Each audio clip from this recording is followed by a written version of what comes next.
రైతాంగం ఎక్కడికక్కడ కాంగ్రెస్ నాయకులను నిలదీయండి. 2 లక్షల రుణమాఫీ మీద ప్రశ్నించండి.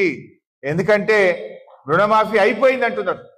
మేము అడిగిన బట్టి విక్రమార్కని అడిగిన, పోదామా ఈ రాష్ట్రంలో ఏ ఊరికి పోదాం, రుణమాఫీ అయిందంటే నేను క్షమాపణ చెప్తా, మీరు సిద్ధమా అంటే నోరు మెదపడం లేదు తుమ్మల నాగేశ్వరరావు గారు.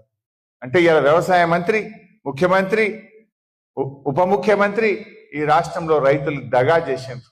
అదేవిధంగా రైతు బంధు, వానకాలం రైతు బంధు ఎగ్గొట్టిండ్రు. మొన్న ఎందుకు వానకాలం రైతు భరోసా ఇవ్వలేదు? పేరు మార్చిండ్రు తప్ప రైతులకైతే భరోసా లేదు. వానకాలం రైతు బంధు ఎగ్గొట్టిండ్రు. ఈ యాసంగి రైతు బంధు కూడా ఊరిచ్చి వేస్తున్నారు.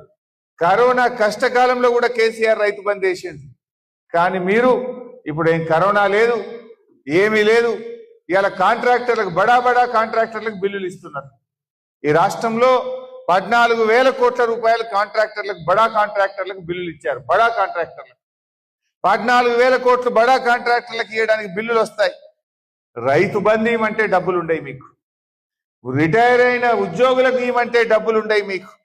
ఇలా అంగన్వాడీ టీచర్లకు ఇవాళ 25వ తారీఖు, ఈ రోజు కూడా ఈ రాష్ట్రంలో అంగన్వాడీ టీచర్లకు జీతాలు పడలే.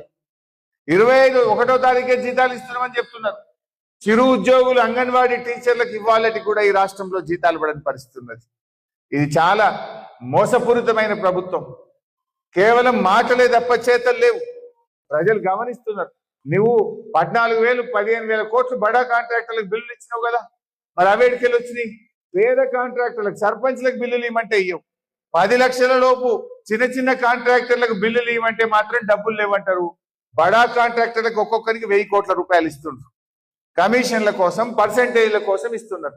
పేదలకు ఇవ్వమంటే మాత్రం ముఖం చాటేస్తున్నారు. సో రైతాంగం ఎక్కడికక్కడ వానకాలం రైతు బంధు డబ్బులు ఇవ్వాలని, యాసంగి రైతు బంధు అందరికీ ఇవ్వాలని, రుణమాఫీ ప్రతి రైతుకు 2 లక్షల మీద ఉన్న వాళ్ళకు కూడా 2 లక్షల రుణమాఫీ చేయాలని మీరు ఎక్కడికక్కడ నిలదీయండి.